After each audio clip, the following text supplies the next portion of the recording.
हमारे धर्म में तुलसी विवाह का बहुत महत्व है। इस दिन भगवान विष्णु के शालिग्राम स्वरूप और माता तुलसी का विवाह का विधान है।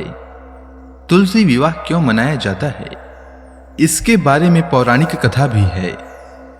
तुलसी विवाह से ही विवाह कार्यक्रमों की शुरुआत हो जाती है, पर कई लोगों के मन में ये जानने की इच्छा रहती है कि तुलसी विवाह कब है और तुलसी विवाह कैसे होती है। तो आज की इस वीडियो में मैं आपको वही बताने वाला हूं। तो सबसे पहले मैं आपको बता दूं कि तुलसी पूजा देवउठनी एकादशी से शुरू होकर कार्तिक पूर्णिमा तक होती है। अधिकांश जगहों पर तुलसी विवाह देवउठनी एकादशी के दिन होती है। तो सबसे पहले जान लेते हैं कि एकादशी किस दिन है।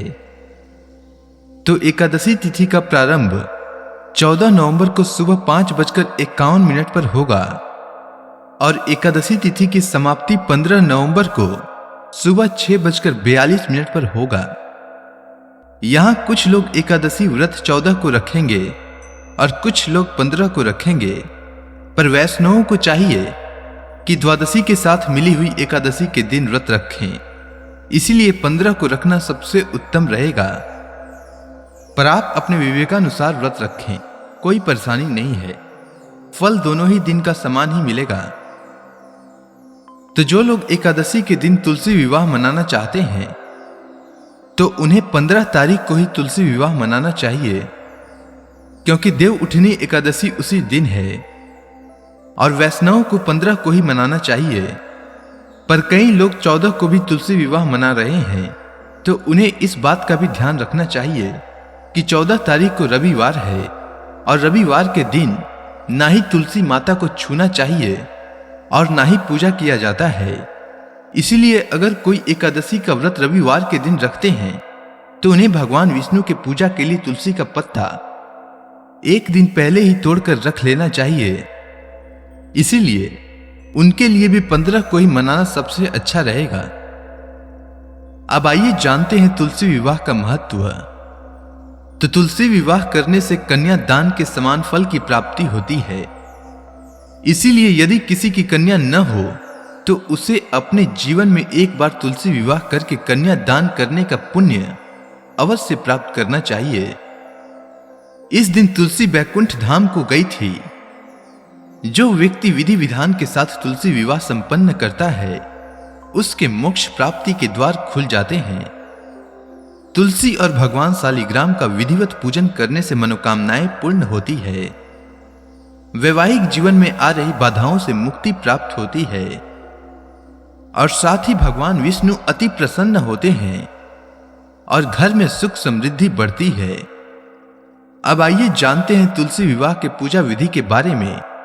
तो सबसे पहले लकड़ी की एक साफ चौकी पर आसन बिछाएं, फिर गमले को गेरू से रंग दें और चौकी के ऊपर तुलसी जी को स्थापित करें। साथ ही दूसरी चौकी पर भी आसन बिछाएं और उस पर शालिग्राम को स्थापित करें।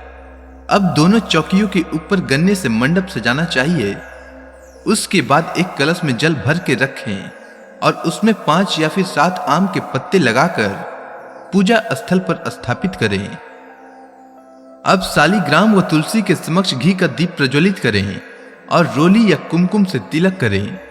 फिर तुलसी पर लाल रंग की चुनरी चढ़ाएं। चूड़ी बिंदी आदि चीजों से तुलसी का श्रृंगार करें। तत्पश्चात सावधानी से चौकी समेत शालिग्राम को हाथों में लेकर तुलसी की 7 परिक्रमा करनी चाहिए। पूजन पूर्ण होने के बाद तुलसी माता व शालिग्राम की आरती करें और उनसे सुख सौभाग्य की कामना करें। पूजा संपन्न होने के पश्चात सभी में प्रसाद वितरित करें। जो भी मनुष्य इस प्रकार से तुलसी विवाह करता है उसके सभी मनोकामनाएं पूर्ण होती है। उम्मीद है आपको तुलसी विवाह से जुड़ी जानकारी अच्छी लगी होगी। अगर आपको यह वीडियो अच्छी लगी हो तो कमेंट सेक्शन में विष्णु भगवान की जय लिखना न भूलें। तो प्रेम से बोलिए विष्णु भगवान की जय, तुलसी माता की जय। धन्यवाद।